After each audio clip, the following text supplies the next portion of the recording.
So what does it take to build strong cultures, to find, attract, and engage your customers? Well, that's what we're going to be exploring today. Welcome to Fordify Live with your host, Ford Saeks. And to help us with this journey is a colleague, a friend, a fellow speaker on the circuit. His name is Joe Schmit. You can visit him at joeschmit.com. Joe, welcome to Fordify Live. It's an honor to be here, Ford. As a past client, it's great that I made the leap. I jumped the shark. I'm now on your show.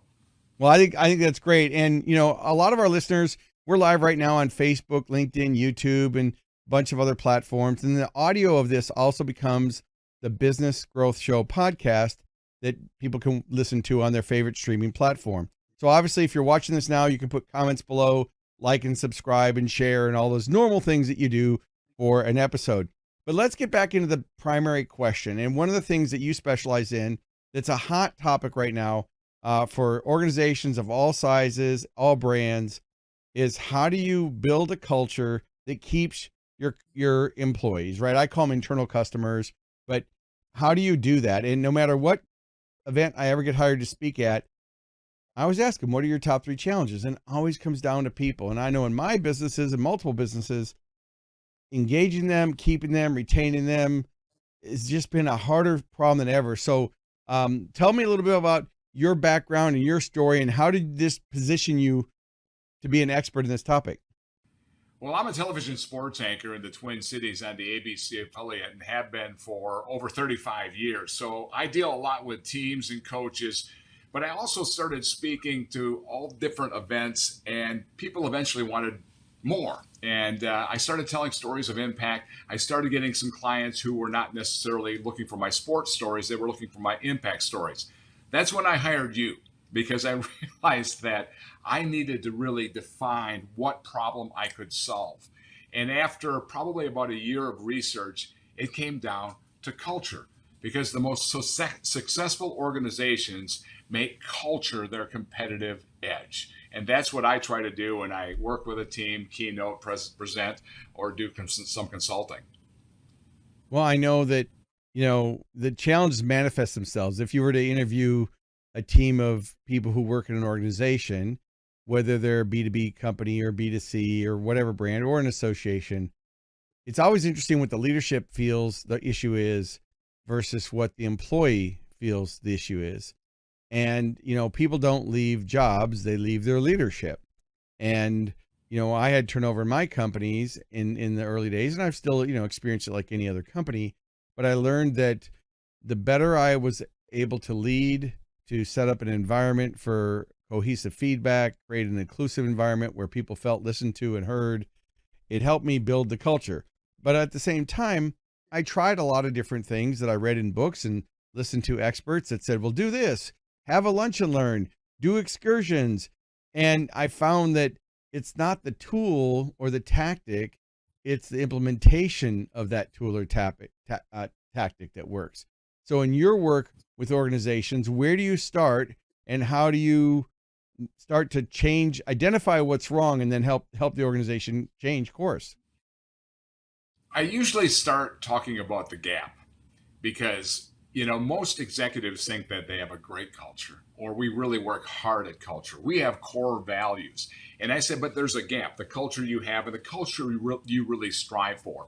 And what are you doing to fill that gap? And in today's day and age, it's not the hard skills, it's the soft skills you need. So in our research, we broke it down into 3 areas. I call it the culture first mindset. You have to have the mindset of building a culture where people are more important than profits, where strategy is not as important as the strategy behind your culture. And I broke it down into 3 areas. And they sound like they're soft skills, but try to do business without them. Compassion, connections, and clarity. Compassion, make sure your people know you care. Get to know your people. Connections, what are you doing to connect to your people? What are you doing to have your people connect with each other? And then clarity. Everybody needs clarity on what their role is and why their role is important in the organization. And there better be clarity on what this company or organization is doing for the greater good of the community.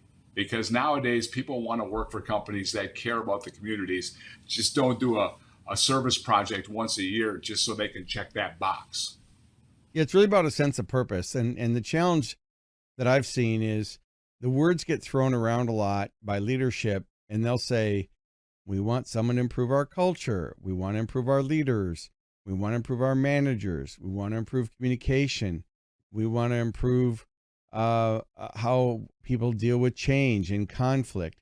And so the challenges that we've seen across the board in the organizations that I speak to and work with, they don't always know what the problem is, and they don't know what they don't know, or maybe they've tried things in the past. Like, for example, I sell assessments, and a lot of speakers, authors, trainers, consultants offer assessments. Well, the assessment is a tool. It's not a pass-fail test. It's a tool to help you get insights. And just like any tool, there are craftsmen. I mean, I can go to Home Depot and buy a bunch of tools. That doesn't make me a contractor, right? I mean, there's a skill. So understanding how to identify what the problems are, I think, has been important. I know experts like, you and I, we ask a lot of questions because you have to diagnose before you prescribe.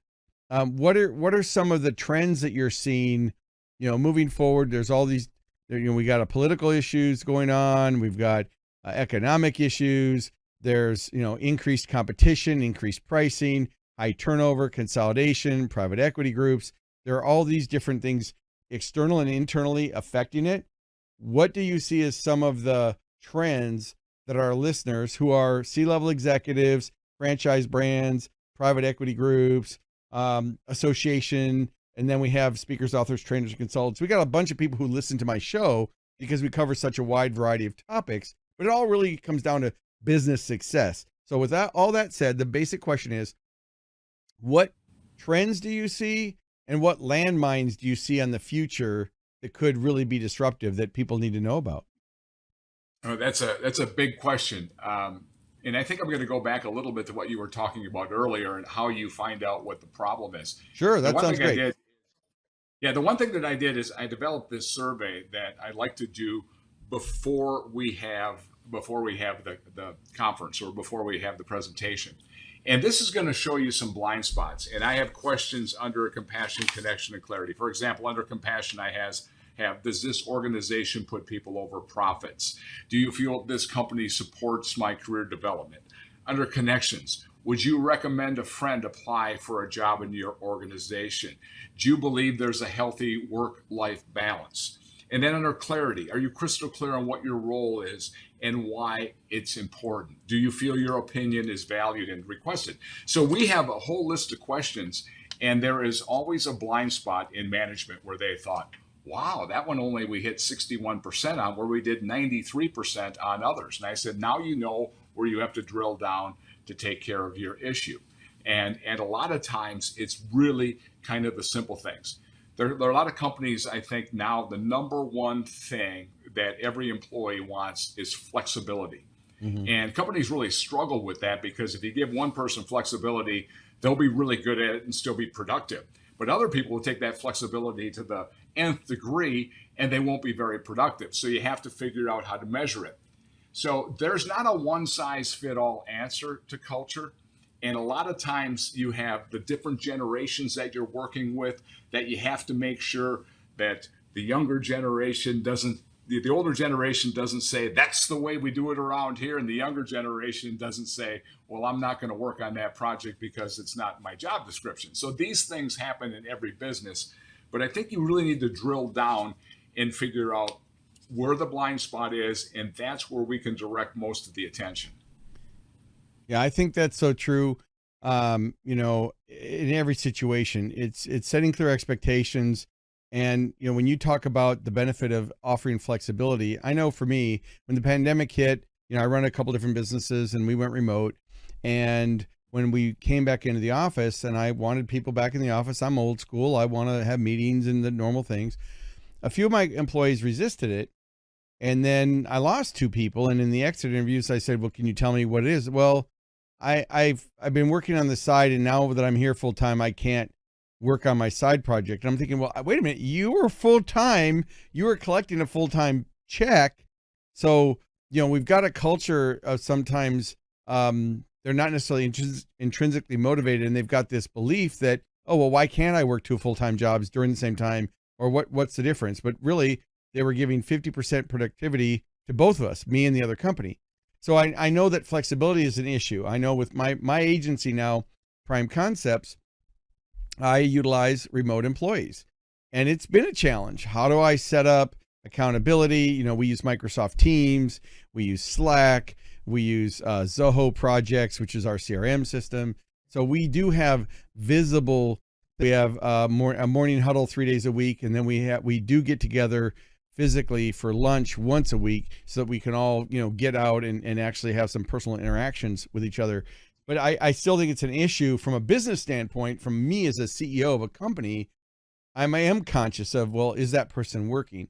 So it really comes down to creating a culture of trust. I've learned that I have to show up to the leadership meetings differently. I ask more questions now. I get more buy-in from the team members, as opposed to saying, okay, Joe, here's what we're going to do today. Here are your 10 steps, go get it done. So it's less delegation, more of a cohesive leadership style. I don't know if you found that works, or if you've got any tips, I'm all ears. Well, here's the one thing that I like the way you do it to bring people together. The one thing that I like to tell companies, I said, you know, most HR departments and management will come up with, these are our 6 core values. And then my challenge to them is, I said, if I went and interviewed 10 of your employees, out of those 10, how many would be able to name the 6 core values? And there's always usually a blank look in everybody's face, because those are things they just post, and those are things they just put on, you know, HR websites. I said, you have to come up with a feeling, a tenet that you want in your organization that everybody believes, that everybody trusts. And I said, when you walk in the door, that's the feeling you get. And the only way you can do that is work with the team together to come up with the concept. So, for example, I'll get a whole team together, and after we do the survey, after we do the research, after I talk a little bit about the importance of compassion, connection, and clarity, then we'll break it down and say, okay, what do we want it to look like here? What's the feeling we want? The one company I worked with, they used the word flourish. We're here to help everybody flourish. It's now repeatable. It's now memorable. It's now in all of their emails. They actually kind of joke about it, but they realize, I got your back, you have mine. Another company I worked with went with the theory, I went with the idea, belong. We all belong. We're here to belong. We want you to belong. I belong. And when you look at it, a lot of times when an employee is unproductive, they don't have a sense of belonging. They don't know if they belong there or not. So that's another thing. I work a lot with ESOPs, and ESOPs will tell me that, you know, those are employee-owned operations. And I just worked with one. They came up with their tenet was going to be, we own it. We own it. We own the problem. We own the solution. We own the profit. We own the loss. We own everything. So they do own the company, but they also own it together. So I think that's a very basic way to start. And then you do some tactics and strategies and events and different things off of that. But when it becomes repeatable and memorable, people will get that feeling. Yeah, absolutely. And I think that, you know, a real takeaway too for everybody listening and watching is, training isn't something you did, it's something you do. So, you know, I do these episodes once a week. We go live on, you know, Facebook, LinkedIn, and YouTube on, you know, Fordify Live. And I do these weekly for several different reasons. One, obviously it's social proof. I get to meet new people, but I really want to add value. So I want a way for people who maybe don't know who I am, or maybe don't know who you are.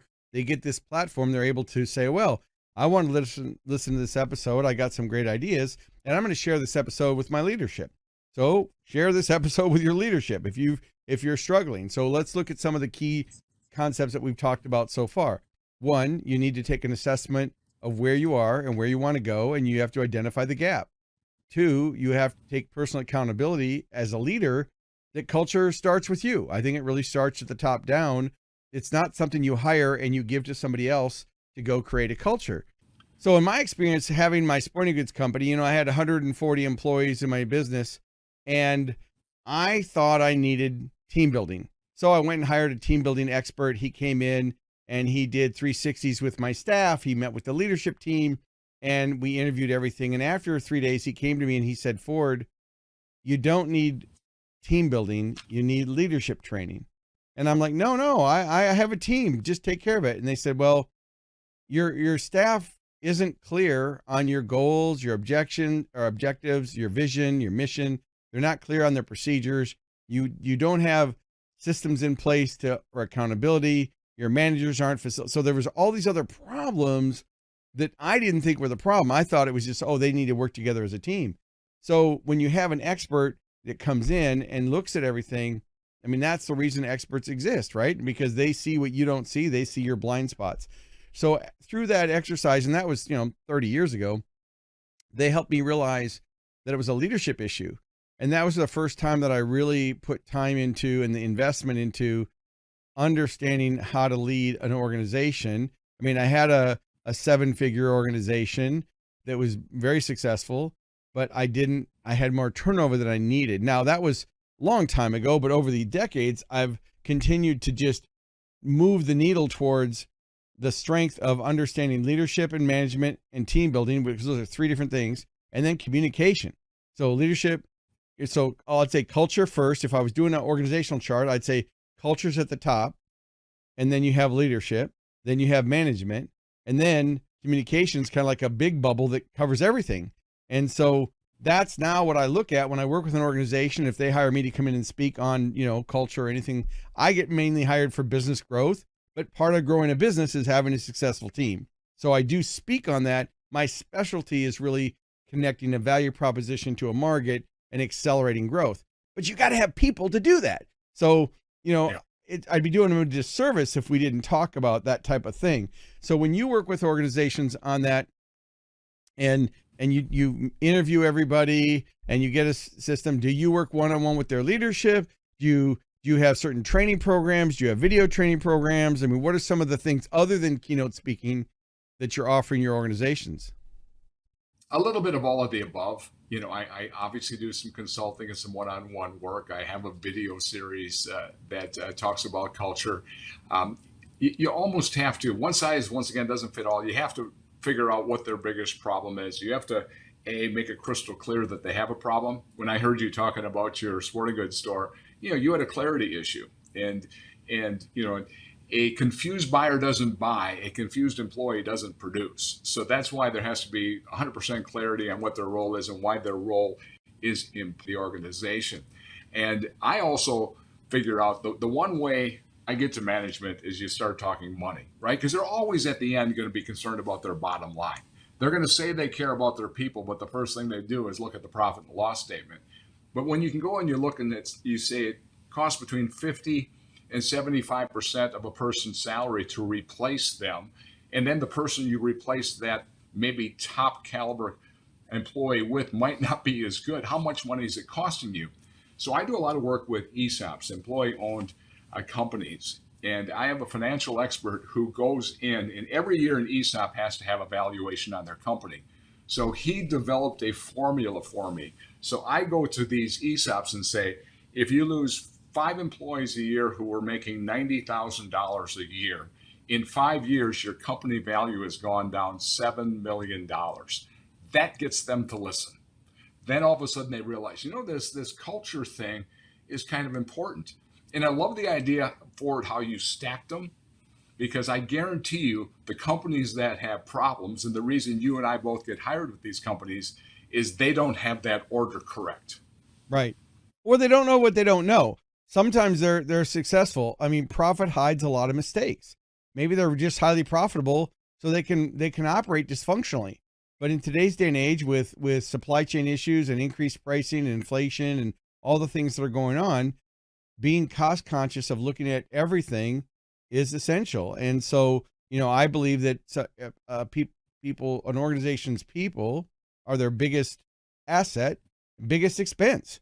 And so it just depends on, are they productive and are they really, doing it right? What are some closing thoughts you'd have for our listeners, or any closing thoughts before we end the episode that you want to leave people with that they can think about differently, going forward with their culture? The companies that I've worked with that have had the most success spend a lot of time honoring their people, getting to know their people. I worked with a title company that had about 10 offices. And I sat in one of their meetings when they had all the leaders together. And the CEO started off with a profit and loss statement. Well, I beat him up pretty good on it. Now they go around the room and they talk about what's going on in their life, their kids' softball tournament, they have bake sales, they do all this stuff. All their social media doesn't brag how good they are, they brag how good their people are. They've been able to retain their people. The retention rate has gone up 100% in that business. Their profits went up in a tough housing market where everybody else was struggling to maintain. This title company actually was making more money than everybody else. And I'm not taking all the credit for it because they had to make the changes, but I was able to open up the eyes. So you have to really let people know you care about them. And then when I talked about the greater good, people have to understand why do people buy Bomba socks? Are those socks that much better than every sock you can buy? A sock is a commodity. They buy Bomba socks because Bomba gives a pair of socks to somebody who's homeless or somebody who's poor. So the whole social importance is out there more so than ever. And you have to make sure you're not just putting wallpaper on it, you're actually digging in. And that starts from the top. Absolutely. Well, I really appreciate you being on Fordify Live. For those of you watching, you can go to Joe Schmit. That's JoeSchmit.com. And I'll see you next time on Fordify. Thank you for tuning in to Fordify Live. Make sure to like, comment, and share this episode on your favorite social media platform. And don't forget to subscribe to the Business Growth Show podcast, available wherever you get your podcast streaming fix. We air weekly at 11 a.m. Central Time. So until next week, keep pushing the boundaries and never stop growing.